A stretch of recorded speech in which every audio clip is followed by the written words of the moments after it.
اللهم صل على محمد وآل محمد. بسم الله الرحمن الرحيم.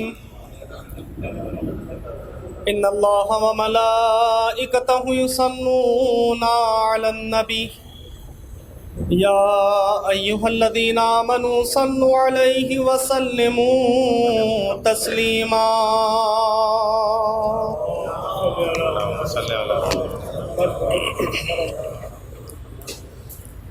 أعوذ بالله من الشيطان الرجيم.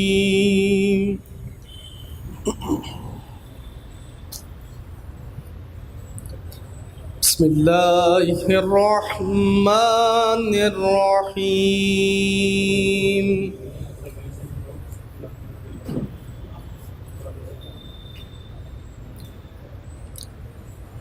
قد أفلح المؤمنون.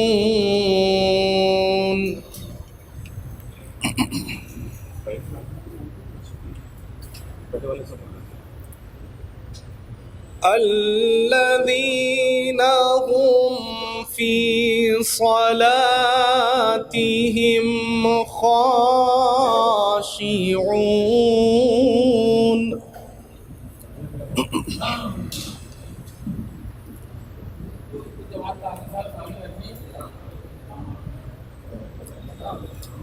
والذين هم عن اللغو معرضون والذين هم للزكاة فاعلون.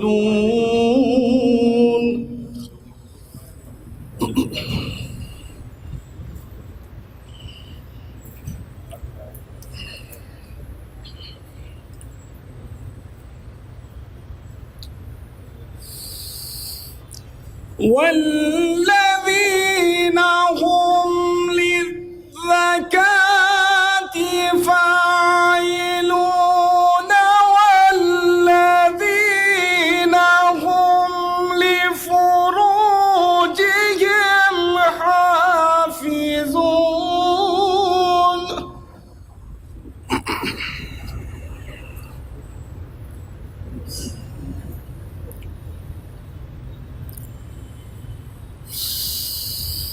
إلا على أزواجهم أو ما ملكت أيمانهم فإنهم غير ملومين.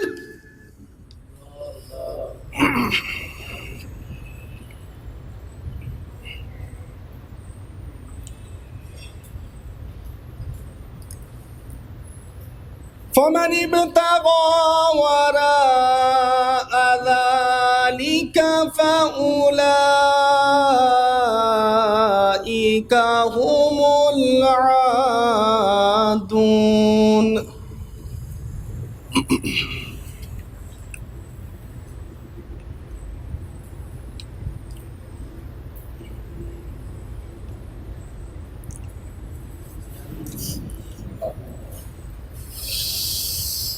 والذين هم لأماناتهم وعهدهم راعون والذين هم على صلواتهم يحافظون.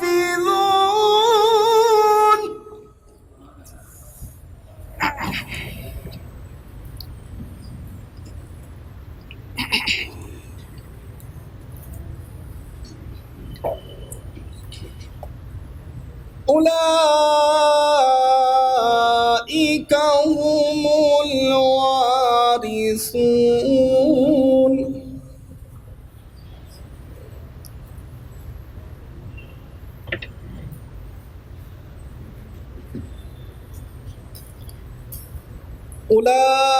أولئك هم الوارثون الوارثون الذين يرثون الفردوس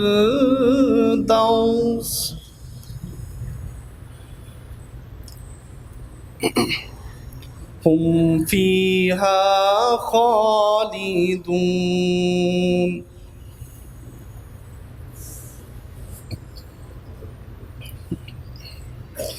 بسم الله الرحمن الرحيم.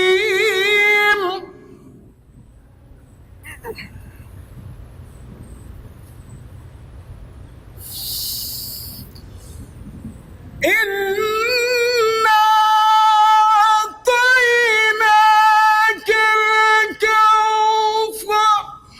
آسان، سبحان اللہ.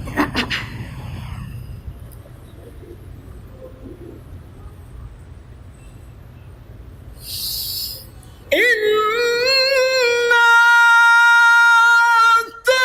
أعطيناك الكوثر فصل لربك وانحر.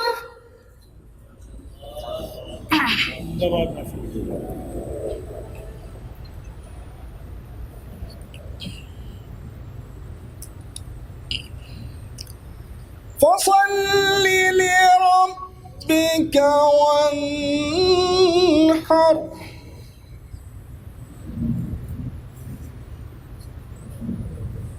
إن شانئك هو الأبتر. صدق الله العلي العظيم. اللهم صل وسلم وزد وبارك على رسول الله وآله الأطهار. على رسول الله وآله الأطهار. درود پڑھی بر محمد وآل محمد. صلی اللہ علیہ محمد محمد. تمام علماء کرام، آپ کا ہاؤس میں ایک بار پھر استقبال ہے، اور آپ کی اس گرم جوشی کے لیے شکریہ کے الفاظ جو ہے وہ ناکافی ہیں آپ کی محبتوں کے سامنے. بانی کانفرنس حجت الاسلام والمسلمین مولانا سید سیف عباس صاحب موجود ہیں. ہمارا پہلا اجلاس بہت کامیاب ہوا، اور ریسپیکٹڈ ہاؤس نے پوری ذمہ داری کے ساتھ ایک ایک فرد نے جو ہے وہ اپنی تائید کے ساتھ ہماری قراردادیں جو منظور کیں اور وہ ہماری آگے بڑھیں. اور اب یہ دوسرا اجلاس، اس اجلاس کی صدارت کے لیے میں نام نامی پیش کروں گا جناب بانی کانفرنس کی جانب سے بھی مولانا علی جناب قبلہ کعبہ سید ظہیر عباس صاحب کا، جو ہمارے بزرگ عالم دین ہیں، اور ان کے ساتھ ابراہیم صاحب کا، اور ہمارا جو بعد میں محاکمہ کرتے ہوئے وائنڈ اپ کریں گے اور پورے اس اجلاس کی کارروائی کو وائنڈ اپ کریں گے مولانا ظہیر عباس صاحب قبلہ کعبہ. اب جناب صدر کی اجازت سے میں یہ کارروائی آگے بڑھانا چاہتا ہوں، اور چونکہ یہ کانفرنس ہے اس لیے ہر فرد کا برابر سے حصہ داری ہے اس کی، اور برابر سے حق ہے اپنی بات رکھنے کا. انشاءاللہ کوشش کی جائے گی کہ فردن جو ہے وہ یہ مائک پہنچے اور آپ حضرات اپنی بات رکھ سکیں، اور ورنہ تحریری طور پہ بھی، ورنہ میں یہ بھی چاہوں گا کہ ایک بندہ جو ہے وہ سب کا نام ایک ساتھ لکھ لے تو کم سے کم یہاں ہم اس کا نام پیش بھی کر سکیں گے. تو میں سب سے پہلے، چونکہ ہم مائنارٹی میں بھی مائنارٹی ہیں، لیکن اس کا مطلب یہ نہیں کہ ہم بالکل دال میں نمک کے برابر ہیں یا نظر نہیں آتے. دیکھیے ہمارے فہیم ندوی صاحب موجود ہیں. ٹھیک ہے، مسلمان اگر 20% ہے تو شیعہ ان میں 20% ہیں، لیکن یہ 20% بھی وہ ہیں جو ہماری ہندوستان کی کئی مائنارٹیز سے بھی زیادہ ہیں. اس وجہ سے ہم اپنا مطالبہ جو کر رہے ہیں وہ جمہوری نظام کے تحت کر رہے ہیں، گڑتنتر کے اعتبار سے کر رہے ہیں، ایک ہمارا جو ڈیموکریسی کا نظام ہے اس کے اعتبار سے ہم یہ مطالبہ کر رہے ہیں. لیکن پھر بھی ہماری ڈیموکریسی میں یہ بتایا گیا ہے کہ مائنارٹی کو پہلے موقع دیا جائے. تو ہمارے ہاں مائنارٹی میں جو پہلا نام ہے وہ جناب مولانا جمال حیدر قاسمی صاحب کا ہے. وہ اسی دہلی سے ہیں. تو چونکہ وہ قاسمی صاحب ہیں، حالانکہ اب وہ مذہب حق قبول کر چکے ہیں، لیکن پھر بھی ایک نمائندگی کرتے ہیں ایک طبقے کی، اور وہ اس وقت ہمارے اس میجارٹی میں مائنارٹی ہے. تو اس سے میں یہ میسج دینا چاہتا ہوں کہ کسی بھی میجارٹی میں اگر کوئی مائنارٹی ہو پہلے اس کا حق دے دیا جائے تو کوئی جھگڑا نہیں ہوگا. تو جیسے آپ ہماری مائنارٹی میں اس وقت ہیں تو ہم آپ کو سب سے پہلے موقع دینا چاہتے ہیں. تو ایسے ہی جب ہم آپ کے ہاں مائنارٹی کی حیثیت سے ہوں، یوسف صاحب، وہ ندوی صاحب، فہیم صاحب، تو ایسے ہی ہمیں موقع دیا جائے. ایسے ہی جب ہم اور بڑے طبقے کے سامنے ہوں تو ہمیں موقع مل جائے. تو ہندوستان کا جو آئین ہے وہ مکمل طور پہ آپ کا احترام کرے گا. تو میں جمال حیدر قاسمی صاحب سے گزارش کروں گا، حالانکہ جب یہ تقریر کرتے ہیں تو پھر جمال نہیں بلکہ جلال حیدر ہو جاتے ہیں، تو میں ان سے گزارش کروں گا کہ وہ اپنے خیالات رکھیں پوری گرم جوشی کے ساتھ اور وہیں سے مائک سے بول دیں. جمال حیدر قاسمی صاحب. مولانا صاحب اور مسعود صاحب، شکر گزار ہوں کہ انہوں نے مجھے یہ موقع فراہم کیا کہ میں آپ کے درمیان حاضر خدمت ہوا قوم کے ملت جعفریہ کے اہم ترین مسائل پر، جن میں 5 ایجنڈے خصوصیت کے ساتھ رکھے گئے ہیں. پہلا تو یہ ہے کہ علماء کے درمیان اتحاد ہونا چاہیے. الحمدللہ اس میں کوئی دو رائے نہیں ہے. اللہ فرماتا ہے انما یخشی اللہ من عبادہ العلماء. اللہ سے تو علماء ہی ڈرتے ہیں. آج پوری دنیا کے جس طرح حالات ہیں، ہر فرقے کے علماء یہ کوشش کر رہے ہیں کہ ان کے درمیان اتحاد قائم ہو جائے. تو جب ہر فرقے کے علماء کوشش کر رہے ہیں کہ اتحاد قائم ہو جائے تو میں سمجھتا ہوں علماء شیعہ کے درمیان اتحاد قائم ہونا یہ کوئی بڑی بات نہیں ہے. ہم تو ایک اللہ، رسول پاک اور اہل بیت کے ماننے والے ہیں، بلکہ ہمارے یہاں تو اختلاف کا نام و نشان نہیں ہے. اختلاف تو وہاں ہونا چاہیے جن کے عقائد میں اختلاف، جن کے مسائل میں اختلاف، جن کے عبادات میں اختلاف، جن کے نماز روزے میں اختلافات ہیں. لیکن ہمارے یہاں تو الحمدللہ عقائد سے لے کر کے نماز روزے تک اتحاد ہی اتحاد ہے. دیکھیے یہ ہو سکتا ہے، ہم علماء دہلی الحمدللہ خصوصاً جو شیعہ علماء دہلی ہیں، ہر ایک کی پکار پر لبیک کہہ رہے ہیں. جہاں جہاں ہمیں جس نے بلایا ہم ان کی آواز پر لبیک کہتے ہوئے لکھنؤ گئے، بمبئی گئے، کشمیر گئے، اور ہم نے یہ ثبوت پیش کیا کہ ہم قوم کے ہر مسائل میں ان کے ہمدرد ہیں اور ان کے خیر خواہ ہیں. ہمیں چاہے MI6 کہا جائے، اخباری کہا جائے، ملنگی کہا جائے، ہم نے اس کی بالکل فکر نہیں کی. اور پچھلے پروگرام میں آپ سب اس کے گواہ ہیں، جو ہم 6 علماء یہاں سے گئے تھے. الحمدللہ بس میں نے دیکھا کہ علماء شیعہ کے اندر بھی اختلاف نہیں ہے. دیکھیے رائے الگ الگ ہو سکتی ہے جلال صاحب، لیکن مقصد میں اختلاف نہیں ہو سکتا. مقصد سب کا ایک ہے. اب یہ اختلاف ختم ہوگا کیسے؟ تو میں ایک طالب علم کے حیثیت سے مکتب اہل بیت کے میں بتانا چاہوں گا کہ الحمدللہ یہ اتنا بڑا پروگرام آپ کر رہے ہیں. جس طرح آپ نے ہم جیسوں کو یاد کیا، آپ اپنے طور پر وہ آئیں نہ آئے، جیسا کہ ہمارے ایک بزرگ نے بھی کہا، انہیں اپنے طور پر انہیں دعوت ضرور دیں کہ ہم یہ پروگرام کر رہے ہیں اور اس میں آپ کی شرکت لازمی ہے. جو ہمارے بڑے ذمہ داران ہیں، جو قائد کی حیثیت رکھتے ہیں، جب نہیں آئیں گے تو ایک الگ مسئلہ ہوگا. لیکن ترک تعلق جیسا کہ کہا گیا ہے یہ کوئی مسئلے کا حل نہیں ہے. ہمارے درمیان رائے کا اگر اختلاف ہوگا تو اس سے ہمیں فائدے ہی فائدے حاصل ہے. فائدہ یہ ہے کہ نتائج کھل کر سامنے آئیں گے، مسئلے کا حل ہمیں سامنے نظر آئے گا، اور جب مسئلے کا حل نظر آئے گا تو ہم اپنی صحیح رائے سرکار کو بھی پیش کر سکتے ہیں اور قوم کے درمیان بھی رکھ سکتے ہیں، جس سے ہماری قوم ترقی کر سکتی ہے. اور دوسرے یہ کہ الحمدللہ ہمارے مومنین کے درمیان تو اتحاد ہے. جب علماء متفق ہو جائیں گے تو مومنین میں اختلاف ہو ہی نہیں سکتا. لہٰذا بس علماء کو ضروری ہے کہ وہ ایک منچ پر آئے اور الگ الگ منچوں سے اپنی بات رکھنے کے بجائے اگر ایک منچ سے رکھیں گے تو انشاءاللہ ایک ہو جائیں تو بن سکتے ہیں خورشید مبیں، ورنہ ان بکھرے ہوئے تاروں سے کیا بات بنے. اور الحمدللہ خدا کی قسم جو آپ نے ایجنڈا رکھا ہے سیف عباس بھائی کہ ممبر سے فضائل اہل بیت بیان ہو، یہ دیکھیے زندہ مثال ندوی صاحب ہے میرے بغل میں، جو 6 مہینے سے تقیہ میں زندگی گزار رہے تھے، لیکن جب انہوں نے دیکھا کہ وہاں شرارت ہے اور اطاعت نہیں ہے، یعنی حق قبول نہیں کیا جاتا، تو انہوں نے کھل کر کے الحمدللہ الذی جعلنا من المتمسکین بولایت امیر المومنین والائمۃ المعصومین کا کھل کر اقرار کیا۔ یہ للیانہ گاؤں میں میرٹھ کے قریب کٹھور کے پاس 25 سال سے وہاں پیش نماز تھے، اور الحمدللہ ہفتے بھر سے یہ ہمارے ساتھ نماز پڑھ رہے ہیں اور کھل کر کے عظمت اہل بیت۔ تو یہ منبر کا الحمدللہ فیض ہے، یہ مجلسوں کا فیض ہے کہ لوگ راہ حق کی طرف آ رہے ہیں، اندھیروں سے نکل کر روشنی کی طرف۔ خدا کی قسم جو لوگ سیاست کی بات کرتے ہیں وہ اہل بیت کے سچے وفادار نہیں ہو سکتے۔ سیاست کی بات کریں لیکن اہل بیت کی تعلیمات کی روشنی میں رہ کر کے باتیں کریں، مجلس کو سیاست کا اڈا نہ بنائے۔ میں 8 سال 10 سال سے اس مذہب میں ہوں، میں نے ہر بار یہ کوشش کی ہے اور کہنے کی، لیکن میں کہہ نہیں پایا۔ آج موقع ملا ہے کہ بہت سے علماء کرام کو، بہترین خطیب کو اخباری ملنگی کہہ کر بدنام کرنے کی کوشش کی جاتی ہے، اور اس سے ایک قوم کا بڑا نقصان ہوتا ہے، یعنی جو ان کی صلاحیت اور قابلیت سے قوم کو فائدہ پہنچنا چاہیے وہ فائدہ پہنچ نہیں پا رہا۔ لہٰذا یہ سیف عباس بھائی نے جو رکھا ہے، اصلاح کی کوشش کی جائے۔ اگر کوئی کسی عالم نے رو میں یا اپنے نظریے کا استعمال کر کے مجلس میں کوئی ایسی بات بیان کی جو شیعہ عقائد و نظریات کے خلاف ہیں، تو بہتر تو یہی ہے کہ آپ اس کو آ کر ٹھیک کر دیجئے، نہ یہ کر کے آپ اس کو بڑھاوا دیجئے۔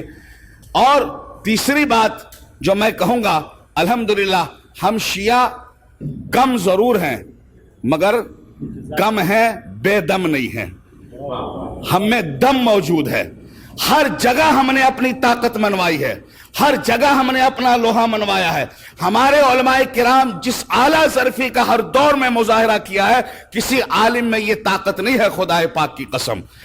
لہٰذا میں کہوں گا کہ ہمارے اگر علماء چاہیں، چونکہ پوری قوم کی نمائندگی کرتے ہیں اور پوری دنیا میں کر رہے ہیں، تو انشاءاللہ جو بھی مسائل درپیش ہیں وہ مسائل حل ہوں گے۔ اچھا بس ایک بات کہہ کے میں اپنی بات ختم کروں گا۔ دیکھیے یکساں سول کوڈ کے حوالے سے کہ سرکار ایسی ہے کہ ہو سکتا ہے جیسے سی اے کو نافذ کر دیا، اگرچہ عملاً جاری نہیں کیا لیکن بل تو پاس ہو گیا، تو ہو سکتا ہے اگر یکساں سول کوڈ کے کبھی بل پاس کر دیا جائے، تب جلال بھائی ہمارا کیا وہ ہوگا؟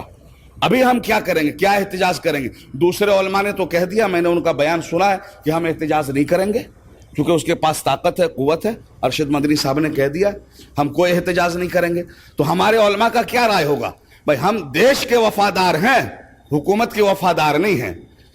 ہمارا قانون وہی ہے جو اسلام کا قانون ہے، تو کم سے کم میں جو سمجھتا ہوں علماء اپنی قوم کو یہ تاثرات اور یہ بات پیش کریں کہ ہم یکساں سول کوڈ نافذ ہو یا نہ ہو، ہم اسلام پر عمل کریں گے، ہم طالبات پر عمل کریں گے۔ بہت سے قانون ایسے ہیں جو اسلام سے میل نہیں کھاتے۔ شراب پینے پہ آج کل کسے کوڑا مارا جاتا ہے، کس زانی کو سنسار کیا جاتا ہے، اس کے باوجود ہم لوگ ہندوستان میں جی رہے ہیں۔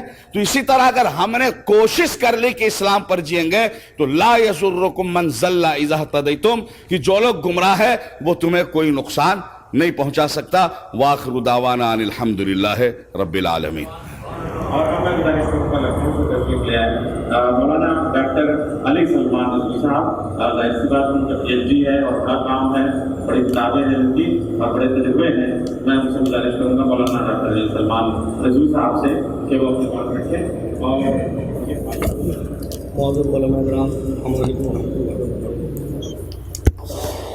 مولانا سیف عباس صاحب نے ایک مستحسن قدم اٹھایا ہے، ہم اس میں جو ایجنڈے ہیں اس کی میں تائید کرتا ہوں، اور اس میں پہلا ایجنڈا ہے اتحاد بین العلماء والمومنین کو مضبوط کیا جانا وقت کی اہم ضرورت ہے۔ تو یہ مضبوط کرنے کے لیے کیا چیزیں ضروری ہیں؟ اس میں پہلی بات یہ ہے کہ اتحاد بین العلماء جو ہے یہ اسی وقت ہو سکتا ہے کہ جب انسان جو ہے تمام اپنی کوتاہیوں کو مد نظر رکھتے ہوئے اس کو مکمل طور پر ترک کر دے۔ اور سماج تو اتنا خراب ہو گیا ہے کہ آج علماء جو دین سے وابستہ ہیں غیر شرعی کام انجام دے رہے ہیں اور اس کے خلاف کوئی آواز اٹھانے والا نہیں ہے، وقت میں لوٹ مار کر رہے ہیں، وقت خوری کر رہے ہیں، تو آیا اگر اس کے خلاف آپ آواز اٹھائیں گے تو کیا آواز اٹھانا یہ اختلاف ہے یا اتحاد ہے؟ اس پر بھی غور کرنا چاہیے۔ اگر یہ اتحاد ہے تو ہمارا عملی فریضہ یہ ہے کہ اس سلسلے میں قدم اٹھائیں، اور کیونکہ یہ مال امام زمان ہے، اس کو بچانا چاہیے۔ اور اخلاق اور قوم میں جو کمیاں ہیں وہ کمیاں کیسے دور ہوں گی؟ ہمیں قربانی دینا پڑے گا، اور قربانی کے لیے جدوجہد کی ضرورت ہے۔ لیس للانسان الا ما سعی، صرف زبانی جو ہے خرچ سے کچھ ہونے والا نہیں ہے۔ زندگی سوز و ساز بحض سکون و دوام، زندگی سوز و ساز بحض سکون دوام، فاختہ شاہین شود از تپش زیر دام۔ تو اس طرح سے ہم سب فاختہ بنے ہوئے ہیں، ہمیں شاہین کی کیفیت اختیار کرنا پڑے گی۔ جب ہم شاہین کی کیفیت اختیار کریں گے تبھی ہم مکمل طور پر مولانا صاحب عباس صاحب کے شانہ بشانہ چل سکتے ہیں اور ایک انقلاب پیدا کر سکتے ہیں۔ چونکہ وقت میں بہت لوٹ مار ہو رہا ہے، جائیداد امام کی ہے، اس پر جو ہے ہمارا عملی فریضہ یہ ہے کہ ہم اس سلسلے میں دھیان دیں، توجہ دیں اور ان کے خلاف آواز اٹھائیں۔ یہ آواز اٹھانا ہی اتحاد ہے، آواز نہ اٹھانا یہ اختلاف ہے۔ اور دوسری بات یہ ہے کہ اس میں لکھا ہے کہ محراب المنبر کو ذاتی اختلاف سے الگ رکھ کر تعلیم اہل بیت اور فضائل محمد علیہ محمد کو بیان کرنا چاہیے۔ بالکل صحیح۔ اس سلسلے میں کیا کہوں، زبان کھولوں تو چنگاریاں فضا میں اڑیں، جو چپ رہوں تو سلگنے لگے بدن میرا۔ ہوا کیا کہ آج جو ہے منبر کے تقدس کو برقرار رکھنے کے لیے سیاسی نیتاؤں سے ہمیں اعتراض کرنا چاہیے، چاہے وہ پردھان منتری ہو، چاہے وہ مکھ منتری ہو، کسی کا بھی فون آ جائے منبر پر جو ہے سائلنس کر دینا چاہیے، بات نہیں کرنا چاحیے، کیونکہ فضائل و مصائب امام حسین علیہ السلام مقدم ہے، اس کو مقدم کرنا چاہیے اور سب مؤخر کرنا چاہیے۔ یہ نہیں کہ ابھی ہمارے پردھان منتری کا یا ہمارے مکھ منتری کا فون آ گیا تو ہم نے ساری باتیں اہل بیت کی سب ختم کر کے اور ان سے ہم باتیں کرنے لگے، یہ سب غلط ہے۔ اس پر بھی آواز اٹھانا یہ اتحاد ہے، آواز نہ اٹھانا یہ اختلاف ہے۔ اور دوسری بات یہ ہے کہ آخری بات یہ ہے کہ ہم سبھی سے علماء سے یہی کہیں گے کہ یا کامیاب ہو کے زمانے کو جیت لو یا اس طرح مٹو کہ کہیں پر نشان نہ ہو۔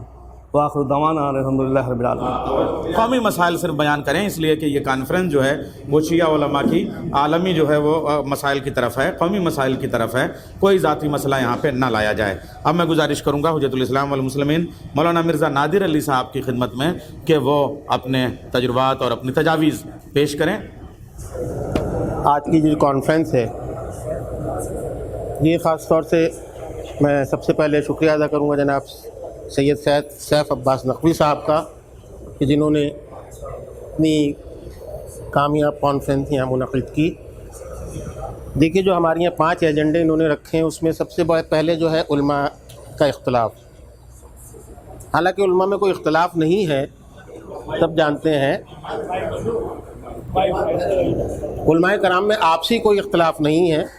ہمارے یہاں جو سب سے بڑی کمزوری ہے وہ یہ ہے کہ ہم سارے کے سارے اپنی انا میں جی رہے ہیں۔ اگر اس انا کو ختم کر دیں گے تو اختلاف خود ختم ہو جائیں گے۔ اس انا کو سب سے پہلے ختم کیجئے تو اختلاف خود ختم ہو جائیں گے۔ دوسری چیز، منبر واقعی میں صرف جہاں سے فضائل و مصائب اہل بیت بیان ہونے چاہیے وہی وہاں سے بیان ہونے چاہیے۔ مسئلہ سب سے بڑا ہمارے یہاں یہ ہے کہ جو منبر کا اہل نہیں ہے وہ اس منبر تک پہنچ جاتا ہے۔ تو اب اس کے لیے کوئی الہیہ عمل ہمیں یہ اختیار کرنا چاہیے کہ آخر اس کو کیسے روکا جائے، اس کے اوپر غور کرنا چاہیے۔ ایک دوسرے کے اوپر الزام تراشی کرنے سے یہ چیز رکنے والی نہیں ہے، بلکہ ایک الہیہ عمل تیار کیا جائے کہ اسے کس طرح سے روکا جائے۔ اور دوسری بات کہ یہ جو میں صاحب قمر صاحب کے خلاف ہو گیا، ان سے نہیں ملوں گا، انہوں نے میرے خلاف کچھ بول دیا تو میں ٹھیک ہے، اگر انہوں نے بولا تو مجھے جا کے پوچھنا تو چاہیے کہ بھائی آپ نے میرے خلاف یہ بولا ہے تو کیوں بولا، اس کی وضاحت ان سے کرنی چاہیے، ان سے معلومات کرنی چاہیے تاکہ پتہ تو چلے کہ وجہ کیا ہے، مسئلہ کیا ہے۔ اب یہ تو کہہ کے بیٹھ گئے، میں اپنی جگہ کر کے بیٹھ گیا، مسئلے کا تو کوئی حل نکلا ہی نہیں۔ یہ اور سب سے بڑی بات یہ ہے ہمارے یہاں جو سب سے بڑی کمزوری ہے وہ یہ ہے کہ ہمارے یہاں تعلیم کا فقدان ہو چکا ہے۔ سب سے بڑی مصیبت یہ ہے کہ کہاں تھے تعلیم کے معاملے میں اور کہاں پہنچ گئے۔ گراف تیزی کے ساتھ تعلیم کا ہمارے یہاں نیچے آیا ہے۔ آج سے اگر آپ 40 سال پہلے اور 30 سال پہلے بھی دیکھیں گے تو تعلیم کا گراف ہمارے یہاں سب سے اونچا تھا. آج کی المیہ یہ ہے کہ ہمارا گراف نیچے سے نیچے تر ہوتا جا رہا ہے. تو اس کے اوپر ضرورت ہے کہ ہمیں غور کرنا چاہیے کہ ہمارے بچے تعلیم یافتہ کس طرح سے ہوں. جس طرح سے ہم اور چیزوں کے ادارے بناتے ہیں اس کا بھی ایک ادارہ ہمیں بنانا چاہیے کہ جو بچے اس لائق ہیں کہ تعلیم حاصل کرنا چاہتے ہیں اور وہ تعلیم حاصل نہیں کر پا رہے ہیں تو ہمیں کچھ ایسا کرنا چاہیے کہ ان کو تعلیم حاصل کرانے کے لیے آگے بڑھیں اور ان کو تعلیم حاصل کرائیں. یہ ہماری ذمہ داری ہے. اس بیچارے غریب کی کیا ذمہ داری کہ جس کے پاس کھانے کو خود نہیں ہے وہ اپنے بچوں کو پڑھائے گا کیا؟ تو کم از کم اتنا تو ہمیں سوچنا چاہیے کہ اس کے چاہ کے دیکھیں پوچھیں. اگر وہ کر سکتا ہے اس کو شوق ہے پڑھنے کا تو یہ ہماری ذمہ داری ہے کہ ہم اسے پڑھائیں کسی بھی طرح سے. آپ اتنے ادارے آپ نے قائم کر رکھے مجھے تو کچھ نہیں پتا کہ اس معاملے میں کیا ہو رہا ہے کیا نہیں ہو رہا ہے. یہ دیکھ کے آپ وقف بورڈ کے پیچھے پڑے ہوئے ہیں, قومی اداروں کے پیچھے پڑے ہوئے ہیں, زمینوں کے پیچھے پڑے ہوئے ہیں. یہ زمینیں کسی کے کام نہیں آنے والی ہے. جہاں وہیں کی وہیں رہ جائیں گی. آپ بھی قبر میں چلے جائیں گے میں بھی قبر میں چلا جاؤں گا. یہ جو بچے تعلیم پڑھ کے یہ جب آگے نکلیں گے یہی آپ کا نام روشن کریں گے, یہی آپ کی قوم کا نام روشن کریں گے, یہی شیعت کا نام روشن کریں گے. غور فرما رہے ہیں آپ. اور آخری بات جو یہ UCC ہے اس کے معاملے میں مجھے کچھ کہنے کی ضرورت نہیں ہے. ہر مذہب کو جس طرح سے اس کے مذہب کو اختیار کرنے کی آزادی ہندوستان میں ہے اسی طرح سے ہم اسے اختیار کیے ہوئے ہیں. اس پہ کسی کو پابندی لگانے کی کوئی ضرورت نہیں ہے. یکساں سول کوڈ کسی کو بھی قبول نہیں ہے تو ہمیں کیا قبول ہوگا. ہر ایک کو ہندوستان میں اپنے مذہب کے اوپر پوری آزادی کے ساتھ عمل کرنے کی پوری اجازت ہے. وآخر دعوانا الحمدللہ رب العالمین والسلام علیکم. کہ تھوڑا سا علماء کو بھی یعنی ہم سب کو ہمارے طبقے کو بھی کوشش کرنے کی ضرورت ہے کہ جولائی میں ہمارے یہاں ایڈمیشنز ہوتے ہیں مگر ہمارا بچہ جو ہے وہ جولائی میں جاگتا ہے کہ ہم کہاں ایڈمیشن لیں, جبکہ مارچ سے ہی فروری کے مہینے سے ہی فارم آنا شروع ہو جاتے ہیں. رزلٹ آئے یا نہ آئے وہ رزلٹ بعد میں اس میں امنڈمنٹ ہو جائے گا مگر ریٹن ٹیسٹ ہوگا وہ فروری سے ہی مارچ سے ہی فارم آنا شروع ہو جاتے ہیں. اور جب ہمارا بچہ ہمارے مولوی کے پاس جاتا ہے اس وقت تک گاڑی آگے جا چکی ہوتی ہے تو ہم اسے اپلیکیشن بھی نہیں ہم ڈلوا پاتے ہیں تو ایڈمیشن کی کہاں سے بات ہوگی. تو تھوڑا سا آپ کے پاس جو 2-1 بچے ہونہار اپنے علاقے میں ہوں جس جگہ پہ آپ ہوں وہاں کتنے کالجز ہیں کتنی یونیورسٹیز ہیں ان میں فارم کن ڈیٹس میں آئیں گے اور ان کے لیے ایڈمیشن کی کیا شرطیں ہیں کیا ضابطے ہیں کیا ڈگری ہونی چاہیے کتنے پرسنٹیج ہونے چاہیے ان کا ریٹن ٹیسٹ کب ہوگا یہ جانکاری آپ وہاں کے بچوں سے لے لیں. اور باضابطہ محراب میں آپ باضابطہ ممبر پہ جانے سے پہلے وہاں یہ کہہ دیں کہ دیکھیے یہ ایڈمیشن کا زمانہ آ رہا ہے ہمارا کوئی بھی بچہ جو ہے وہ ایڈمیشن سے محروم نہ رہے. تو تھوڑا سا اپنی اپنی جگہوں پہ آپ وہاں کے جو لوگ ہیں ان سے وابستگی کر لیں تو وہ بیداری کی ضرورت ہوتی ہے. سب سے بڑا مسئلہ یہی ہوتا ہے ہمارے پاس بھی بچے یونیورسٹی میں آتے ہیں اور کہتے ہیں صاحب ایڈمیشن آن لائن فارم بھرے جاتے ہیں اب تو ہارڈ کاپی کوئی ہوتا ہی نہیں ہے تو اس وقت تو سب کچھ گاڑی نکل چکی ہوتی ہے. تو علماء اگر فروری میں ہی جو ہے وہ ہوشیاری سے بلکہ ایک کیمپ 1 دن کا لگا لیں مسجد میں ہی لوگوں کو جمع کر لیں کہ بھائی جو جس فیلڈ کا بچہ جہاں جانا چاہتا ہے وہاں ایڈمیشن کے کیا مسائل ہیں آپس میں اس طرح سے میٹنگ کر لیں تو بہت بہتر ہوگا. خیر اب یہ میری گفتگو طویل ہو جائے گی. میں گزارش کروں گا حضرت مولانا فہیم ندوی صاحب جو بہار سے ہماری نمائندگی کر رہے ہیں اور فہیم ندوی صاحب جو ہیں وہ ان کے ہاں بھی جو ہے وہ کافی چمک موجود ہے. مجھے لگ رہا ہے کہ اہل بیت علیہ السلام کی دہلیز تک آنے میں آپ کو ساری غریبی دور ہو جائے گی اور ساری امیر اسی دروازے پہ آ جائے گی. آپ رسم دنیا بھی ہے موقع بھی ہے دستور بھی ہے تو یہیں پہ آپ اعلان بھی کر دیں اور پھر ہماری کانفرنس کا حصہ بھی بن جائیں. بآواز بلند نعرہ صلوات اللہم صلی علی محمد و آل محمد. انما يريد الله ليذهب عنكم الرجس اهل البيت ويطهركم تطهيرا. اللهم صل على محمد اللهم صل على محمد وآل محمد. هو سماكم المسلمين احب شیعتنا ایماننا فی الجنہ. میرے مذہبی بھائیوں دیکھیے سب سے پہلی بات ہم لوگ کلمہ گو ہے اور کلمہ گو ہونے کے ناطے سے آپس میں بھائی بھائی ہیں. اختلافات تو باپ اور بیٹوں میں بھی ہوتا ہے لیکن اس کا مطلب یہ نہیں ہوتا ہے کہ ایک عالم کے اختلافات دوسرے عالم کو نقصان پہنچائے. ایسا نہیں ہونا چاہیے. آپس میں اتحاد سے ہی قوم بنتی ہے. رہا مسئلہ اگر ہمارے اندر شکشا ہے اور تعلیم ہے تو ہماری تمدن یا اہل بیت کی تمدن باقی رہے گی. اگر ہم لوگوں میں تعلیم یا ہم لوگ شکشت نہیں ہیں تو اہل بیت کی تعلیم کو ہم فراموش کر دیں گے۔ ہم نے اہل بیت کی حقانیت کو اگر پہچانا ہے صرف اور صرف تعلیم کے ناطے سے پہچانا ہے۔ اگر ہمارے اندر تعلیم نہیں ہوتی تو میں ایک مفسر کا نام لیتا ہوں جو شیخ بنو امیہ میں سے ہوتے ہیں، اور بنو امیہ والوں سے میں کہنا نہیں چاہتا، معذرت چاہتا ہوں اگر کوئی کسی کا تعلق ہو تو ہمیں برائے کرم معاف کیجیے گا۔ امام راضی ہے، انہوں نے 250 آیات اہل بیت کے یعنی کہ اہل بیت کی تفصیل میں بیان کی ہے، اور اس کو آج ہم پہچاننے سے بھی قاصر ہیں۔ وہ کس لیے کہ ہمارے اندر تعلیم نہیں ہے۔ اگر تعلیم ہوتی تو کم از کم اس 250 آیات کو ہم ان 250 آیات پر ریسرچ کرتے اور ریسرچ کر کے اور اہل حقہ کی طرف آتے۔ اگر ہمارے اندر تعلیم نہیں ہوگی تو ہم اہل حقہ سے بہت بعید ہو جائیں گے۔ اب رہا مسئلہ، میں زیادہ نہیں بولنا چاہتا ہوں کہ یکساں سول کوڈ، دیکھیے اس یکساں سول کوڈ سے نہ مذہب اسلام کو کسی نے نقصان پہنچا سکا ہے نہ پہنچا پائے گا۔ مجھے یاد ہے، تواریخ میں پڑھتا رہتا ہوں، یزید کے فوج سے عین وقت میں حضرت امام حسین علیہ السلام کے ساتھ آئے یزیدیوں کے فوج سے، اعداء کے فوج سے، اور فوج برحقہ کی طرف آئے۔ تو اس کا مطلب یہ نہیں کہ سول کوڈ نافذ کر دیا جائے تو ہمارے مذہبی اسلام کو اسلامی تعلیمات کو چھین لیں گے، بلکہ میں عزت مآب جناب مودی جی سے انورودھ کریں گے کہ آپ برا نہ مانیں تو میں ایک بات کہوں، آپ ایک یکساں سول کوڈ نافذ نہ کرے تو اچھا رہے گا۔ بس اس سے زیادہ میں کیا کہہ سکتا ہوں۔ وآخر دعوانا الحمدللہ رب العالمین۔ اور ہمیں راجستھان کی طرف بھی چلتے ہیں، پھر سٹی کی طرف ہم چلتے ہیں، وہاں کے بارے میں ہمارے سامنے ڈاٹا آ چکا ہے کہ وہاں پہ شیعوں کی تعداد بھی اچھی ہے اور بہت سارے علاقے ہیں جہاں پہ شیعہ ہیں۔ تو مولانا علی حیدر صاحب قبلہ سے میں گزارش کروں گا، راجستھان سے نمائندگی فرما رہے ہیں وہ، کہ وہ وہاں کے حالات کے روشنی میں اپنے تجاویز رکھیں۔ جناب مولانا علی حیدر صاحب راجستھان، مائک پہنچا دیجیے۔ علماء کرام، حاضرین جلسہ، السلام علیکم ورحمۃ اللہ وبرکاتہ۔ قابل تعریف ہیں برادر عزیز حجت الاسلام والمسلمین مولانا سید سیف عباس صاحب قبلہ، کہ جنہوں نے ملت جعفریہ کے اہم ترین مسائل پر تبادلہ خیال کرنے کے لیے تمام علماء کو جمع کیا۔ ہندوستان کے مختلف صوبوں کی نمائندگی کر رہے علماء حضرات کے ساتھ حاضر ہو کر آج بہت اچھا محسوس ہو رہا ہے۔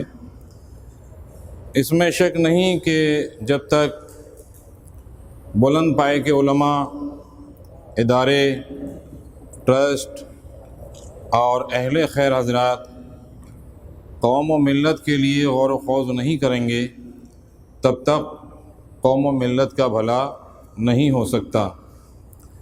ہر انسان اپنے اعتبار سے سوچتا اور کرتا ہے، لیکن اجتماعی طاقت کی بات ہی کچھ اور ہوا کرتی ہے۔ ہماری خدمات کا تعلق صوبہ راجستھان سے ہے۔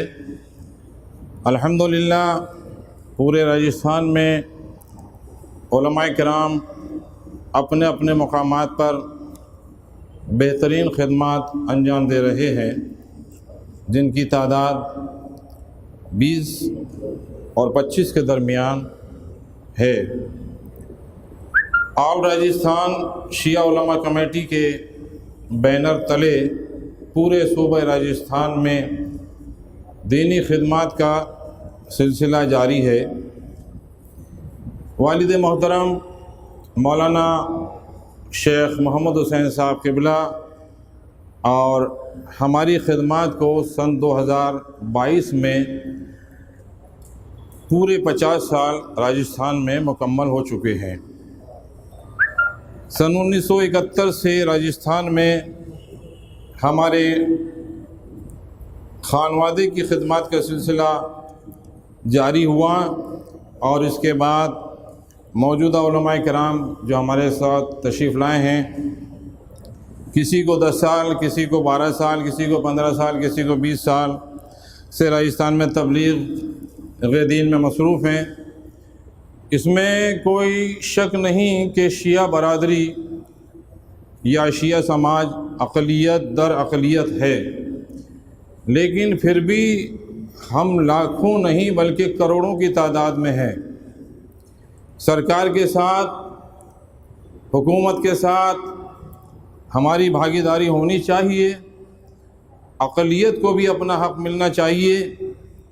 یہ سوچ کر پیچھے نہیں ہٹنا چاہیے کہ لوگ یا عوام کیا کہیں گے، اور یہ کہیں گے کہ یہ سیاست اور راجنیتی کر رہے ہیں۔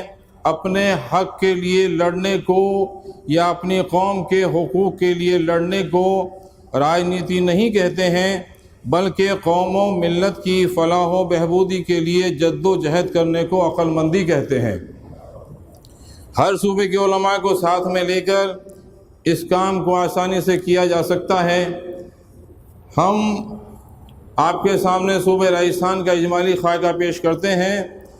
اس بات کو تمام لوگ بخوبی جانتے ہیں کہ صوبہ راجستھان ہر اعتبار سے خواہ تعلیمی ہو یا اقتصادی پسماندہ علاقہ ہے، بیکورڈ ایریا ہے، لیکن پھر بھی پورے راجستھان میں شیعوں کی ایک خاصی تعداد ہے۔ راجستھان میں مسلم اقلیت کے لیے جو ادارے کام کر رہے ہیں وہ حسب ذیل ہیں۔ نمبر 1 مسلم وقف بورڈ، نمبر 2 راجستھان مدرسہ بورڈ، اور نمبر 3 اسٹیٹ حج کمیٹی۔ نمبر 1 مسلم وقف بورڈ میں ہماری نمائندگی صرف 1/10 ہے، یعنی 10 ممبر ہیں، اس میں سے ایک ہمارا شیعہ ممبر ہے، یعنی صرف ایک ہے۔ محترمہ رانا زیدی جو ریٹائرڈ DIG جناب حیدر علی زیدی صاحب جے پور کی اہلیہ ہیں، وہ اس وقت اس کی نمائندگی کر رہی ہیں۔ نمبر 2 اسٹیٹ حج کمیٹی میں بھی ہماری نمائندگی 10 میں سے صرف ایک ہے۔ محترمہ شہلا رضوی جو سید ماہر حسن رضوی دھولپور کی اہلیہ ہیں، وہ اس کی نمائندگی فرما رہی ہیں۔ راجستھان مدرسہ بورڈ میں ہماری کوئی نمائندگی نہیں ہے، شیعوں کی کوئی نمائندگی نہیں ہے۔ عوام کے لیے جد و جہد کرنے سے پہلے ہماری کوشش یہ رہتی ہے کہ راجستھان میں جو علماء حضرات خدمات انجام دے رہے ہیں ان کے حالات کو بہتر بنایا جائے۔ کچھ علماء تو وہ ہیں کہ جن کو مقامی اعتبار سے کچھ نہیں ملتا، صرف اور صرف ان کی گزر بسر شہریوں پر منحصر ہے۔ کچھ وہ ہیں کہ جن کو معمولی تنخواہ ملتی ہے۔ ایسے حالات میں دینی خدمات انجام دینا جہاد سے کم نہیں ہے۔ فقط والسلام۔ شکریہ بہت بہت۔ عالی جناب مولانا سید قمر عباس قنبر نقوی صاحب سے کہ وہ نئی دہلی میں ہیں، آپ اپنے خیالات کا اظہار کریں۔ باواز اللہ علیہ السلام۔ میرے ہاتھ میں آ جائے کہ السلام علیکم صدر محترم، علماء کرام، ظاہر ہے ماشاء اللہ صبح سے تجاویز مختلف عنوانات سے پیش ہو رہی ہیں اور سب آپ حمایت فرما رہے ہیں اس کی۔ اولاً میں صرف آپ کی خدمت میں اور بالخصوص صدر محترم مولانا سید ظہیر عباس صاحب رضوی قبلہ ممبئی اور بانی کانفرنس حجت الاسلام و مسلمین مولانا سید سیف عباس صاحب قبلہ اور مولانا سید کوکب مشتبہ عابدی صاحب کی خدمت میں صرف اتنا عرض کرنا چاہتا ہوں، چونکہ میں حج کمیٹی آف انڈیا سے وابستہ ہوں، میرا تعلق حج کمیٹی آف انڈیا سے باقاعدہ ہے، تو حج کے موقع پر انڈیا سے جتنے بھی عازمین شیعہ عازمین جاتے ہیں ان کی میقات کا مسئلہ ہے۔ جوفا جانا ہے، لیکن بہرحال چونکہ کچھ افراد شروع میں مدینہ جاتے ہیں اور کچھ جدہ، تو میقات جانے کا سرکاری سطح پر کوئی بندوبست نہیں ہے۔ وہ ایک الگ مسئلہ ہے کہ میں ہوں حج کمیٹی آف انڈیا سے وابستہ ہوں یا کچھ اور افراد ہیں وہ اپنے سطح پہ بھیج دیتے ہیں، وہ ایک الگ مسئلہ ہے۔ لیکن میں چاہتا یہ ہوں صدر صاحب کہ ہمارے جو ہندوستانی پارلیمنٹ ایکٹ 59 کے اندر یہ بات بالکل واضح طور پہ درج ہے کہ دفعہ نمبر 59 میں تمام شیعہ عازمین کو ان کی میقات پر بھیجا جائے گا، اور زائرین عراق، ایران، کربلا، سیریا اور فلسطین، ان پانچ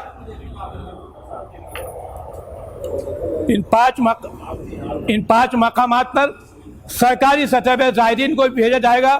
تو میری گزارش یہ ہے آل انڈیا شیعہ علماء کانفرنس کے پلیٹ فارم سے یا صدر محترم سے کہ حکومت سے یہ مطالبہ کیا جائے کہ ہمارے جو عازمین حج ہیں ان کو باقاعدہ ان کی میقات تک بھیجا جائے، جس کی اجازت حکومت دیتی ہے، اور زائرین کا انتظامات بھی سرکاری سطح پہ کیا جائے۔ میں اس بار احمد آباد میں تھا اور میں بہرحال آفیشل تھا، تو میں نے 300 حاجی الحمدللہ جو گجرات کے 300 حاجی ایک فلائٹ سے بھیجے ہیں میں نے، خدا کا شکر ہے۔ لیکن چونکہ میں مت تھا اس لیے میں نے وہاں بھیج دیے، اور احمد آباد کی تاریخ میں شاید پہلی بار احمد آباد ایئرپورٹ پہ شیعہ مجلس بھی ہوئی ہے اور شیعہ نماز و جماعت بھی ہوئی ہے مغربین کی، زیادہ وہ ہوا۔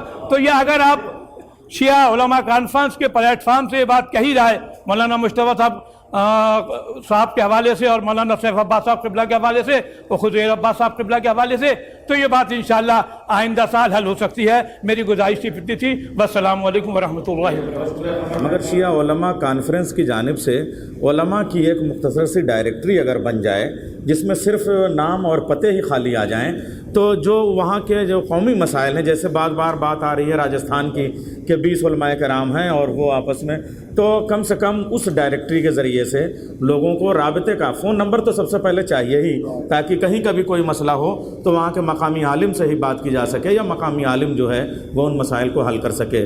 تو فوری طور پہ یہ کوئی بہت بڑا کام نہیں ہے، ہارڈ کاپی میں نہ بھی چھپے تو صرف آپ کے سوشل میڈیا پہ ہی وہ چلی جائے، تو اس کی پرنٹ لوگ اب نکال لیتے ہیں یا اس سے استعمال ہو جائے گا۔ تو ایک ڈائریکٹری فوری طور پہ بن جائے، اور اس کے لیے کوئی مشکل کام نہیں ہے۔ آپ ہی حضرات سے گزارش ہے کہ آپ کو ایک ایسا پیڈ ملا ہوا ہے، قلم اور کاغذ کا کوئی مسئلہ یہاں نہیں ہے، اس پہ آپ اپنا جو چاہتے ہیں، آپ مکمل نام اور موبائل نمبر اور ای میل اور ایڈریس آپ خالی یہی بھیج دیں، یا اس میں جو بنیادی چیزیں بھی مثلاً کہ فلاں اسٹیٹ ہے، یا وہاں پہ اتنے دنوں سے آپ کی خدمات ہیں، یا وہاں امام جمعہ ہیں، یا کتنے، یہ اس طرح کی چیزیں آپ لکھ دیں تو وہ ڈائریکٹری بنانے میں شام تک ہمارے پاس جمع ہو جائے گا۔ وہ ایک یہ تجویز میری جانب سے ہے۔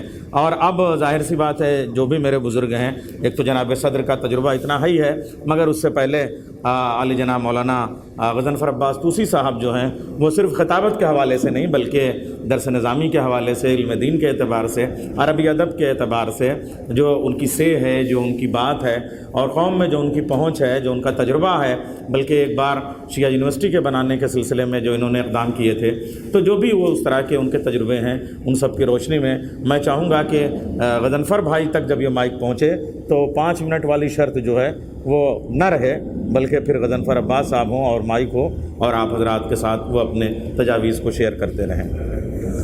بسم اللہ الرحمن الرحیم۔ تعاونوا علی البر والتقوی ولا تعاونوا علی الاثم والعدوان۔ علماء صد احترام، آپ کی بارگاہ قدس اور جناب طہارت معام میں مجھ سے پیشرو خطبہ، مقررین اور دانشوروں نے اپنے اپنے خیالات اور قوم کے ضروریات کو وضاحت کے ساتھ اور تشریح کے ساتھ بیان کیا ہے۔ کچھ کو میں سن پایا اور کچھ میرے حاضر ہونے سے قبل ہی اپنے قیمتی آراء اور مؤقر خیالات آپ کی سماعتوں کے حوالے کر چکے تھے۔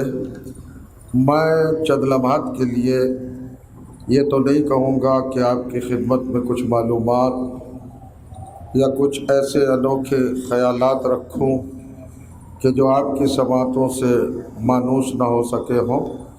نہیں، میں وہی باتیں اور وہی خیالات اور وہی تصورات جو مسلسل گردش میں رہتے ہیں اور ہندوستان کی اس پاکیزہ سرزمین پر متعدد کانفرنسیں، سیمیناریں، اجلاس اور تقاریب برپا ہوتے رہتے ہیں، اور ہمارے یہ محترم مقدس معظم معتبر معتمد علماء کرام تمام کانفرنسز میں، تمام سیمیناروں میں اور تمام اجلاس میں تشریف فرما ہوتے ہیں، ان کی حاضری کے شرف اور برکتوں سے بہت سارے مسائل اور بہت سارے تفکرات اور بہت سارے تجویزات سامنے آتے ہیں۔ علماء کرام کی موجودگی اور ان کا حضور اور ان کی تشریف آوری ہر کانفرنس کے لیے، ہر سیمینار کے لیے، ہر اجلاس کے لیے شرف کا سبب ہوتی ہے اور تقویت کا ذریعہ ہوتی ہے۔ اب بھی میں دیکھ رہا ہوں کہ یہ نورانی علماء، یہ قوم کے نمائندے، یہ اہل بیت علیہ السلام کے مسلک، مکتب اور ان کے مدرس کے وہ پیغمبران عظیم القدر ہیں جو ان کے اقدار کو اور ان کے دروس کو، ان کی سیرتوں کو، ان کی سنتوں کو اور ان کے فرائض کو ہم جیسے جاہلوں تک پہنچا کر زندگی کو خوبصورت بنانے کے حوالے سے ہمارے مددگار اور معاون ثابت ہوتے ہیں۔